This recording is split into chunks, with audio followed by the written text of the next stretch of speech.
Officer Minaz Saida manages 350 homes in a predominantly Asian area. 3/4 of her tenants are Muslim, and many of them live in large families, meaning a growing demand for bigger homes. The biggest problem we face as a housing association is overcrowding, because when we originally house people, they're adequately housed in the houses that we offer them. And then as the family grows, the property then becomes overcrowded, so that's an issue that we're always tackling. Nearly 250,000 families in social housing are classified as overcrowded. In Oldham, the problem affects 1 in every 10 homes. Well, this is a mixed estate. There's quite a few Pakistani families, Bangladeshi families and white families. We've got large 5-bed houses. We've got 4 beds, 3 beds and 2 beds. There's no single person accommodation on here. 7 members of the Anwar family live in a 3-bedroomed house on the estate.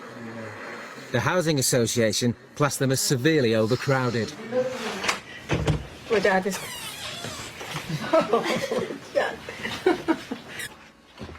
The Anwar's daughter has her own room, which means the 4 boys, aged from 4 to 17, all share 1 bedroom.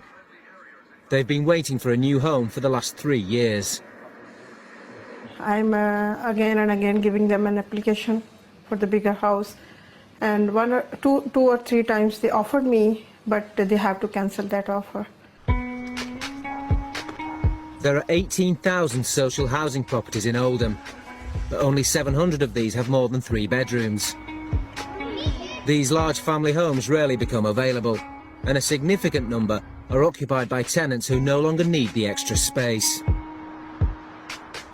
The demand is going up and up and up, so you've got to find some ways to make better use of the stock that's around, and one of those is, I suppose, about trying to encourage people who are under-occupying to consider moving to smaller properties, and that may well mean, giving people incentives to do that.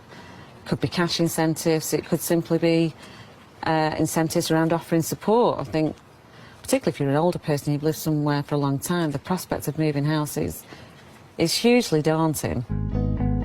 Over the road from the Anwars, there is a 4-bedroomed house which is currently home to just 2 people.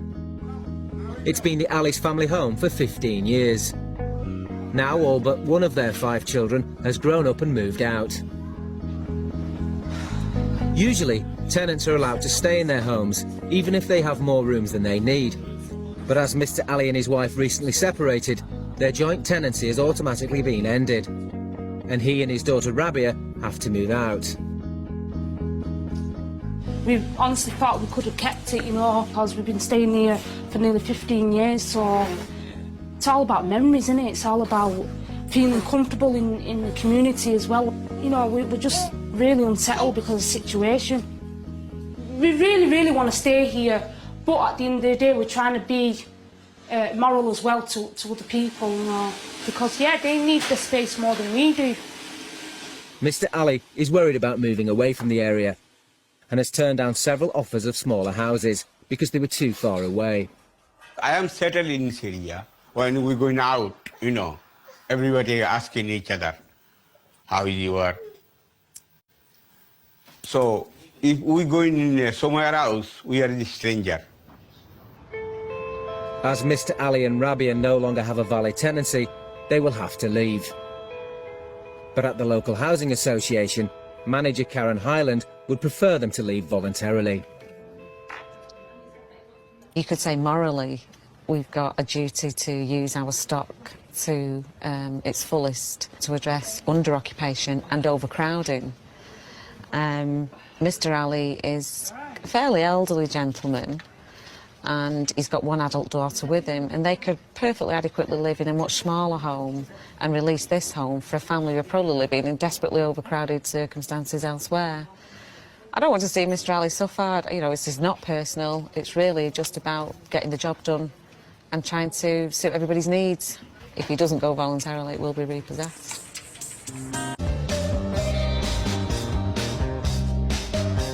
In Oldham, the Anwar family is still looking for a bigger home. And across the road, despite being told to move out, Mr. Ali and his daughter are still in their 4-bedroomed house.